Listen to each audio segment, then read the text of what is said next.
Mesdames, Messieurs, bonjour et bienvenue pour ce premier webinaire en français co-organisé par BMEA et Fiducia Management Consultants, membres du réseau AGN.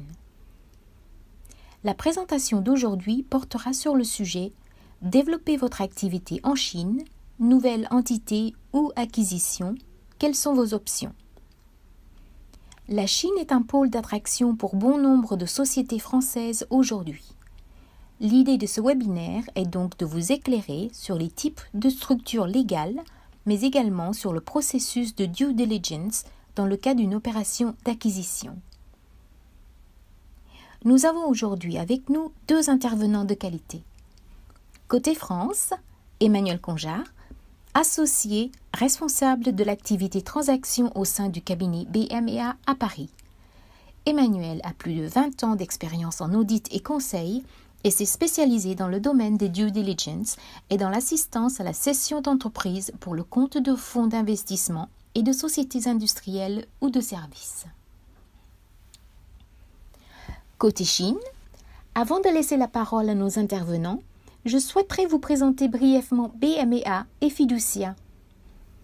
BMEA est un cabinet de conseil et d'audit pluridisciplinaire regroupant 150 collaborateurs, dont 24 associés et directeurs associés. Le cabinet est organisé autour de 3 pôles d'activité, à savoir audit comptable, conseil financier et support opérationnel. Fiducia Management Consultants est une société de services et de conseil.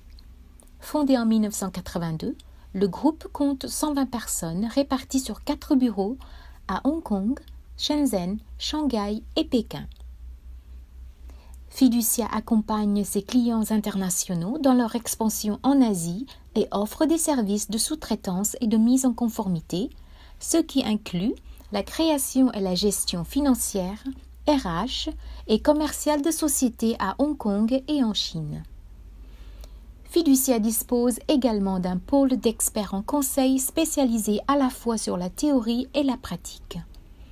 Leurs projets vont de l'étude de marché à la recherche de distributeurs, en passant par l'identification de cibles pour les opérations d'acquisition ou de joint venture. Sans plus attendre, je laisse maintenant la parole à notre premier intervenant, Pierre Gargat, qui va vous présenter les différents types de structures légales en Chine et leurs spécificités. Merci beaucoup Anne pour ton introduction et merci à tous nos participants présents pour ce premier webinaire en français sur ce thème. Comme vous pouvez le voir sur ce sommaire, nous allons aborder pendant cette demi-heure différents points en commençant par les types de structures légales et leurs spécificités. Dans un second temps, je ferai un focus sur les multiples considérations pré-investissement, puis je conclurai avec 2 études de cas qui sont représentatives des clients que nous aidons aujourd'hui en Chine. La seconde partie sera consacrée au processus d'acquisition, notamment du point de vue de la due diligence financière et des enjeux qui sont associés au sujet. Et je vais vous présenter ici les différents types de structures que vous pouvez considérer. Donc en tant qu'investisseur étranger, vous aurez plusieurs options en termes de structure. Chacune d'entre elles sera plus ou moins adaptée par rapport à vos objectifs à moyen long terme. Sur cette page, sur ce slide, vous pouvez voir les 3 types de structures les plus courantes. À gauche, vous avez le bureau de représentation qui est l'extension d'une société étrangère et n'est pas en soi une structure légale à part entière. Le bureau de représentation est légalement restreint à des activités non commerciales et généralement utilisé comme bureau de liaison pour des activités de contrôle de qualité par exemple ou de développement marketing ou de recherche. Deuxième type de structure qui est l'équivalent de ce qu'on connaît en France des SARL. En Chine, on appelle ces structures des WFOE. WFOE qui veut dire littéralement Wholly Foreign Owned Enterprise, qui veut dire en gros que ce sont des structures qui sont détenues à 100% par des investisseurs étrangers. L'alternative à la WFOE est la joint venture dans le cas de l'association de 2 investisseurs tiers dans une même entité. Généralement, la WOFI est la structure la plus courante pour la majorité de nos clients et des investisseurs étrangers. Cela dit, la joint venture peut être, dans certains cas, incontournable, comme par exemple lorsqu'une société française souhaite investir dans un secteur restreint en Chine, ou si cette même société souhaite bénéficier de l'expérience ou du savoir-faire d'un partenaire chinois dans le cadre par exemple d'une activité de distribution. Pour la présentation d'aujourd'hui, je souhaiterais aborder en priorité le cas de la WOFI dans la mesure où c'est la structure, comme je disais, qui est la plus courante. Donc il existe, comme vous pouvez le voir sur ce slide, 3 types de WOFI qui sont légalement identiques mais présentent néanmoins des différences du point de vue du coût et du délai de création, mais également du point de vue de l'activité qu'elles ont le droit de conduire en Chine. Donc vous avez tout d'abord la WOFI pour la production, pour l'activité manufacturière, qui combine à la fois donc l'activité de production, l'assemblage, mais aussi l'activité d'import-export. Cette structure a également la capacité de vendre sur le marché domestique chinois et peut fournir tous les services après-vente et les services techniques associés. Les WOFI de ce type requièrent généralement plus de temps du point de vue de leur création, car des licences additionnelles sont requises, comme par exemple la licence environnementale que j'aborderai un petit peu plus tard. Vous avez ensuite la WOFI de service, destinée aux investisseurs qui souhaitent fournir des services de type services RH ou marketing ou services légaux. Enfin, troisième type de WOFI, c'est la WOFI dite commerciale, aussi connue comme FICE, FICE qui veut dire Foreign Invested Commercial Enterprises. Les WOFI commerciales ont la capacité de s'engager dans des activités d'import-export ou de distribution et peuvent fournir également des services annexes de type services après-vente et services techniques. Je souhaiterais à présent vous parler plus en détail des différences entre la WOFI et le bureau de représentation afin que vous puissiez identifier quelle structure est potentiellement la plus adaptée à vos besoins. Donc le tableau que vous avez à l'écran vous permet d'identifier les spécificités de chaque structure du point de vue légal. Et comme vous pouvez le voir, la WOFI présente de nombreux avantages, notamment si vous souhaitez développer une activité à but commercial. Contrairement au bureau de représentation, la WOFI vous permettra d'émettre des factures locales en devise chinoise, mais vous pourrez également recruter directement votre personnel sans passer par une agence chinoise agréée. Et vous pourrez, en plus de ça, ouvrir des branches dans d'autres villes de Chine, donc en dessous de cette WOFI. Le seul désavantage que vous avez si vous créez ce type de structure est le délai d'enregistrement qui est généralement de 4 à 8 mois, notamment parce que vous aurez à entrer en contact avec plusieurs ministères et que, comme je le disais auparavant, il y a un certain nombre de licences additionnelles qui sont requises. Un petit aparté concernant l'enregistrement de votre marque en Chine, car le délai d'enregistrement est également assez long. Il faut compter entre 12 et 18 mois pour un enregistrement de marque standard. Par ailleurs, si vous n'êtes pas encore en Chine mais que vous comptez approcher le marché chinois à court-moyen terme, je vous invite à enregistrer dès maintenant votre marque car les cas de violation de propriété intellectuelle en Chine sont très courants. Donc revenons au tableau. Côté droit du tableau, nous avons listé les caractéristiques principales du bureau de représentation. Donc il y a 3 avantages majeurs pour ce type de structure. D'une part, cette solution est considérée généralement comme la moins onéreuse. Si vous êtes dans une logique de coût, à ce moment-là, le bureau de représentation est la solution la moins chère. Deuxième avantage, si vous créez un bureau de représentation, vous n'aurez pas besoin d'enregistrer un capital, dans la mesure où cette structure est une extension de la société mère en France ou ailleurs. Enfin, troisième avantage, le délai d'enregistrement est relativement court, à savoir environ 2 mois. Malheureusement, le bureau de représentation présente également un certain nombre d'inconvénients. Et généralement peu recommandé en raison de ses limites opérationnelles. De fait, beaucoup de structures de ce type sont utilisées pour des activités de contrôle qualité, promotion commerciale, des études de marché ou autres. Les bureaux de représentation ne peuvent pas générer de profit et n'ont donc pas la capacité d'émettre de factures. Donc, si vous êtes dans le cas où vous facturez vos clients chinois depuis la France ou depuis un pays en dehors de la Chine, ce n'est pas forcément un problème. Mais par expérience, nous savons que beaucoup de nos clients, à partir d'un certain temps, reçoivent des demandes de leurs partenaires chinois pour recevoir des factures en devise locale. Donc pensez à ça, si vous considérez votre activité à moyen long terme, c'est un point assez important. Troisième désavantage du bureau de représentation, il n'est pas possible de recruter directement du personnel et vous devrez vous adresser à des agences agréées de type ADECO. Enfin, dernier point négatif pour le bureau de représentation, c'est que la société étrangère qui va fonder ce bureau de représentation doit avoir une ancienneté d'au moins 2 ans. Donc passons ensuite à la WOFI. Comme je l'évoquais précédemment, si vous souhaitez créer une WOFI, vous aurez besoin d'investir un capital initial. Ce capital définit la limite de responsabilité de l'investisseur d'une manière générale.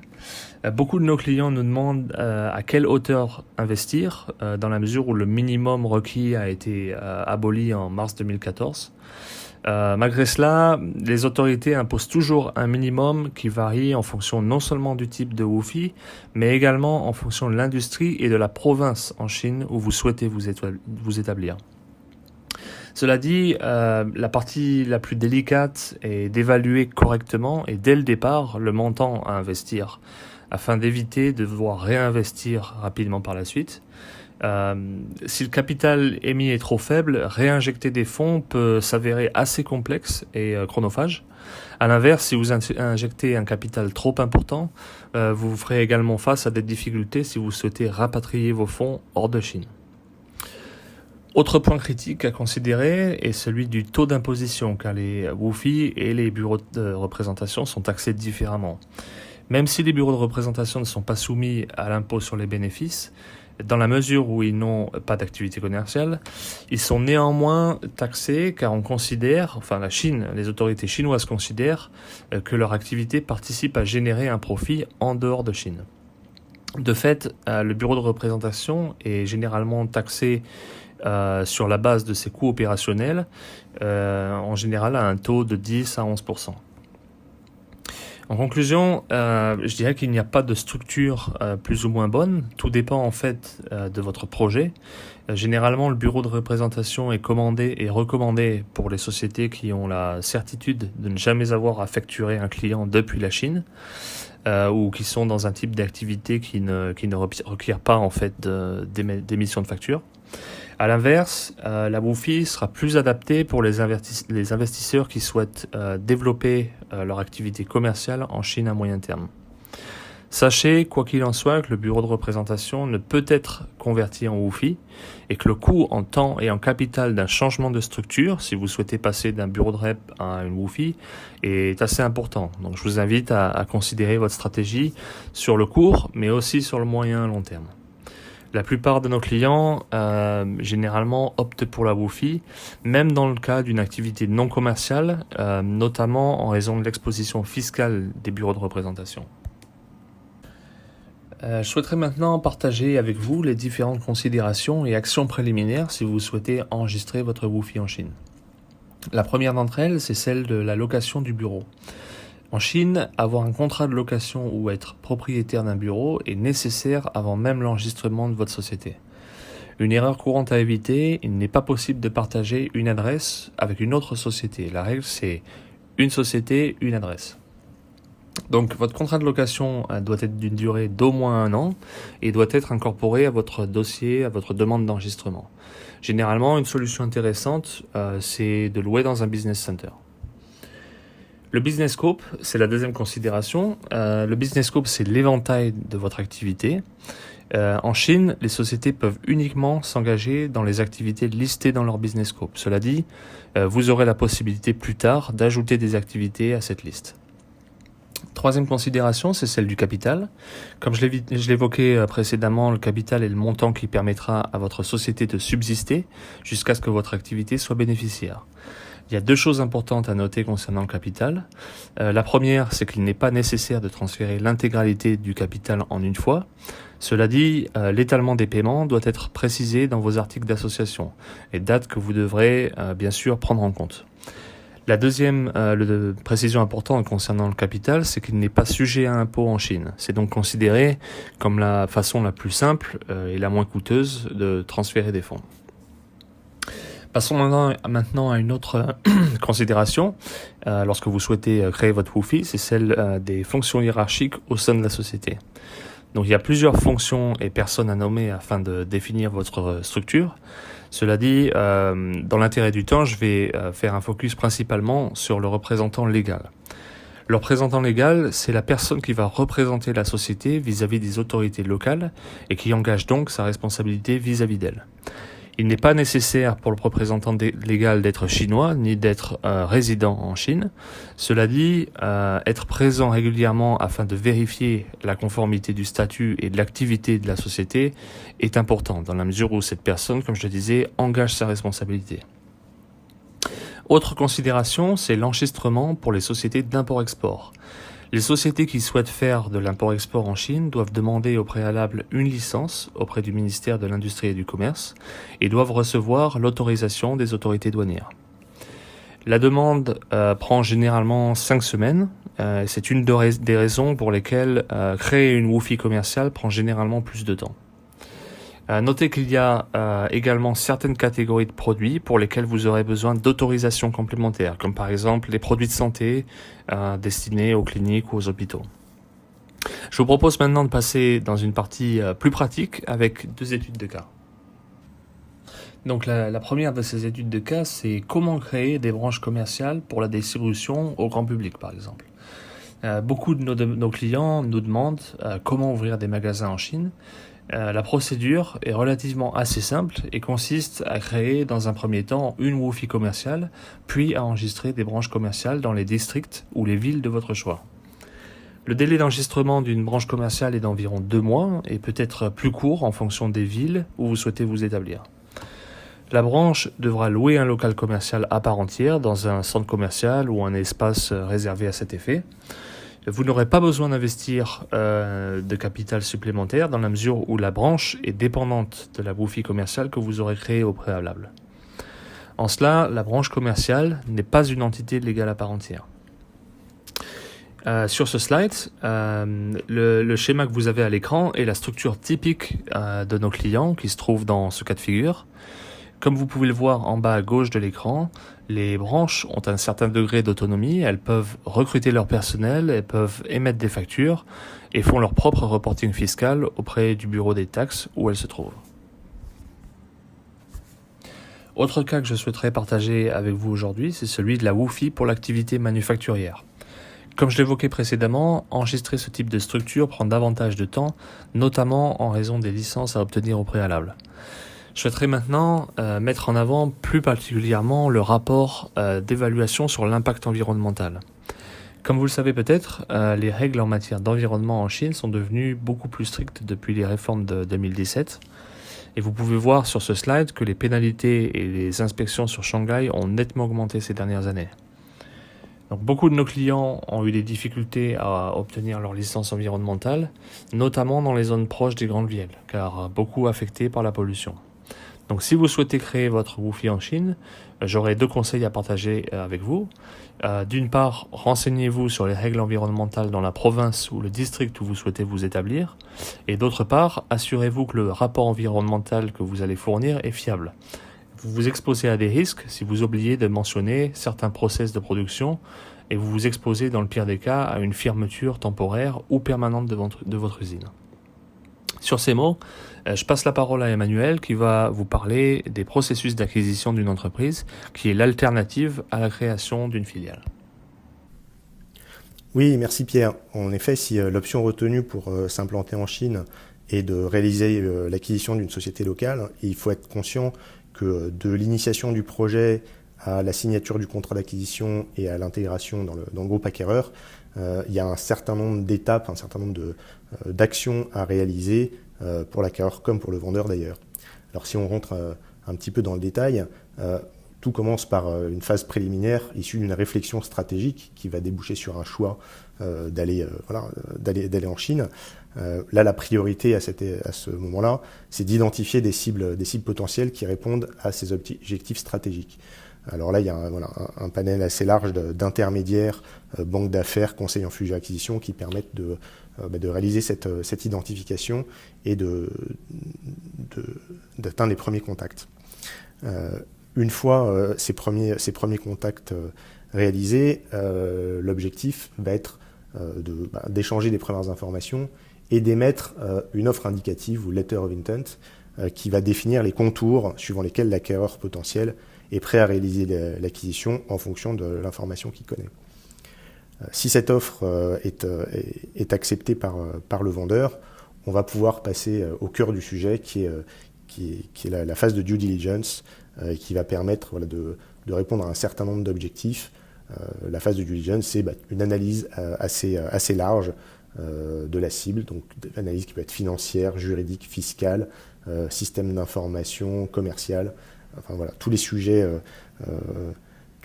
d'intérêt qui peuvent être en effet assez larges. À l'issue de la phase de due diligence, on rentre dans le dur de la négociation et si tout se passe bien, on rédige un contrat d'acquisition ou SPA, Sale and Purchase Agreement. À l'issue de la signature de ce SPA, ou peu après, le closing de la transaction est réalisé et on peut passer ensuite à l'intégration de la cible. Alors, si on revient sur la phase de due diligence, c'est une phase qui est vraiment clé et qui est centrale dans ce processus, parce que c'est celle pendant laquelle on a accès, en théorie, au maximum d'informations et qui va permettre de faire le choix d'investissement et de le faire avec la meilleure connaissance possible.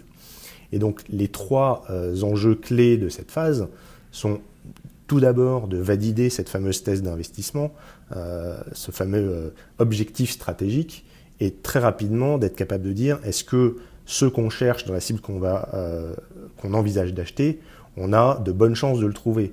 Parce que si assez rapidement on se rend compte, par exemple, qu'on veut se développer sur un certain marché, mais que la cible n'a pas les licences pour intervenir sur ce marché, c'est pas la peine d'aller plus loin. Voilà. Donc c'est ce qu'on appelle un deal breaker. Et donc le premier enjeu de la due diligence, c'est d'identifier ces deal breakers.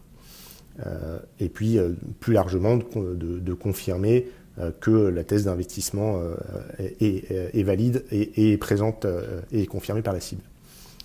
Le deuxième enjeu, c'est d'avoir accès à toute l'information qui va nous permettre de bien négocier à la fois le prix et puis l'ensemble des termes de la transaction, les garanties, les ajustements de prix, de manière assez large. Et puis c'est aussi le moment où on est en contact avec la cible et donc on peut préparer le closing et l'intégration et identifier dès maintenant, dès cette étape-là, les actions qu'il faudra mettre en œuvre pour que l'intégration se passe bien, soit efficace, que la structure juridique, on en a déjà parlé avant, soit la mieux adaptée à ce qu'on veut faire et identifier bien entendu tous les risques. L'identification des risques permet d'une part de les montrer aux vendeurs pour un côté de négociation et puis aussi de les garder pour soi et de réfléchir aux actions de rémédiation et de lancer ces actions dès que possible et pas simplement le jour du closing et se dire maintenant qu'on est propriétaire, on peut lancer les actions. Il faut impérativement que cette réflexion-là soit lancée dès la phase de due diligence. Si on revient sur le premier aspect qui est la validation de la thèse d'investissement, donc la validation de l'objectif stratégique, on s'aperçoit que de manière très très générale, un investissement à l'étranger est motivé par un ou plusieurs de 4 objectifs primaires. Donc on a décomposé ça en 4 objectifs. Ces objectifs, quels sont-ils ? Le premier, c'est une recherche de ressources. Et en Chine, ça a longtemps été le cas, notamment la recherche de capacité de production à un coût inférieur que celui qu'on pourrait avoir sur le pays d'origine. Le deuxième objectif possible, c'est une recherche d'efficacité. Alors c'est assez proche, mais c'est principalement une recherche d'économie d'échelle. C'est aussi une recherche de diversification de l'exposition à un ensemble de risques et une optimisation des avantages compétitifs de chaque région pour le processus de production. Avantages compétitifs qui peuvent être accès aux matières premières, accès à une main-d'œuvre qualifiée ou moins chère, voilà, tout un ensemble d'avantages. Le troisième objectif possible, c'est la recherche de parts de marché. Donc, c'est-à-dire de faciliter l'accès à ce marché par la proximité, et donc de produire localement pour avoir accès au marché et éviter typiquement les barrières à l'import, plutôt que de fabriquer dans son pays d'origine et d'exporter, produire directement localement. Le quatrième objectif qui existe parfois, c'est la recherche d'actifs stratégiques. Donc ça peut être un ensemble assez large, mais dont le cœur est la prise de parts de marché qui, une fois qu'elle nous appartient, j'ai envie de dire, limite la capacité de développement des concurrents. Voilà, la position de leader qui bloque les concurrents. Alors, pourquoi je suis revenu sur ces objectifs ? C'est parce que, en fonction de vos objectifs stratégiques, les enjeux de due diligence ne vont pas être les mêmes. Bien entendu, la due diligence doit s'adapter à ces objectifs. Et donc, typiquement, si on est plutôt dans une recherche de ressources, par exemple, la due diligence devra s'attacher à valider la structure de coût de la cible. Voilà. Notamment, on doit avoir une compréhension assez fine du droit du travail et des avantages aux salariés pour s'assurer que la capacité de production va être réellement à un coût inférieur à celui qu'on connaît actuellement. Si on est dans une recherche d'efficacité, la due diligence devra porter encore une fois sur la validation de la structure de coût, mais aussi sur la réalité des économies d'échelle. Voilà. Et bien entendu sur l'identification des risques additionnels qui seraient générés par l'investissement, et être sûr que on diminue et on diversifie bien notre exposition au risque. Si on est plus dans une recherche de parts de marché, un des enjeux clés de due diligence va être plutôt l'analyse du prix de revient complet des produits développés pour ce marché spécifique, pour bien s'assurer que le fait de produire localement va être plus pertinent. Et donc notamment comparer le coût à l'export avec la production et la distribution locale. Il va bien entendu falloir aussi avoir une compréhension assez fine de l'environnement fiscal et douanier qui a un impact sur ce coût et sur cette comparaison. Si on est dans la recherche d'actifs stratégiques, la due diligence devra porter sur la validation du caractère stratégique et non réplicable de l'actif acquis.